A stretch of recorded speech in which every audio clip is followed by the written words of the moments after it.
Assalomu alaykum. Ilmiy texnik axborot markazi tomonidan tayyorlangan astronomiya sohasidagi ilmiy va innovatsion ishlanmalar bo'yicha dajiz xabarlarni e'tiboringizga havola etamiz.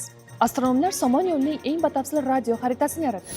Xalqaro astronomlar jamoasi Somon yo'li galaktikasining eng aniq va batafsil radio xaritasini yaratishga muvaffaq bo'ldi. Ushbu xarita minglab radio manbalarini o'z ichiga olgan holda galaktikaning tuzilishi, yulduzlararo gaz va chang bulutlarini hamda energetik jarayonlar yanada chuqur o'rganish imkonini beradi. Tadqiqotlar zamonaviy radio teleskoplar yordamida olib borilgan bo'lib, ular galaktika tekisligidagi zaif radio nurlanishini ham qayd eta olgan. Natijada Somon yo'lining ichki tuzilishi, spiral qo'llari va faol hududlarning yanada aniqroq ko'rinishga ega bo'ladi. Olimlarning fikricha, bunday yuqori aniqlikdagi radio xaritalar kelajakda yulduzlarning paydo bo'lish jarayonini, shuningdek, galaktikamiz evolyutsiyasini yaxshiroq tushunishga yordam beradi. Orbitalari o'zgarib borayotgan noyob sayyoralar tizimi aniqlandi. Olimlar Toy 201 deb nomlangan yulduz tizimini o'rganish jarayonida 3 ta noodatiy obyektni aniqlashdi.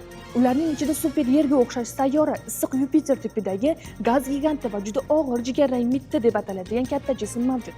Tizimning eng qiziq jihati shundaki, bu obyektlarning orbitalari barqaror emas va vaqt o'tishi bilan o'zgarib boradi.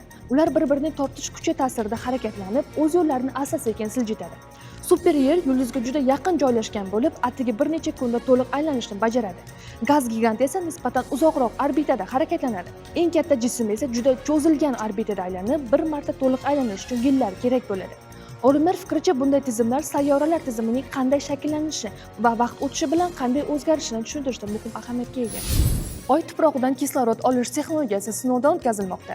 Amerikalik tadbirkor Jeff Bezos asos solgan Blue Origin kompaniyasi Oyda yashash uchun muhim bo'lishi mumkin bo'lgan yangi texnologiyani sinovdan o'tkazmoqda.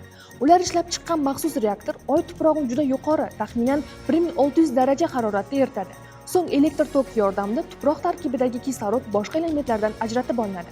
Natijada nafas olish uchun yuqori kislorod hamda qurilishda ishlatishi mumkin bo'lgan metall va kremniy olinadi. Mutaxassislarning fikricha, Oy tuprog'ining katta qismi aslida kisloroddan iborat bo'lib, uni ajratib olish kelajakda kosmik missiyalar uchun muhim ahamiyatga ega. Mutaxassislarning ta'kidlashicha, Oy tuprog'ining katta qismi aslida kisloroddan iborat bo'lib, uni ajratib olish kelajakdagi kosmik missiyalar uchun muhim ahamiyatga ega.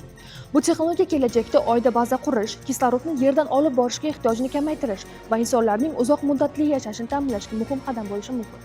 Sizlarga yetkazmoqchi bo'lgan xabarlarimiz shulardan iborat edi. Bizni kuzatishda davom eting. Xayr, salomat bo'ling.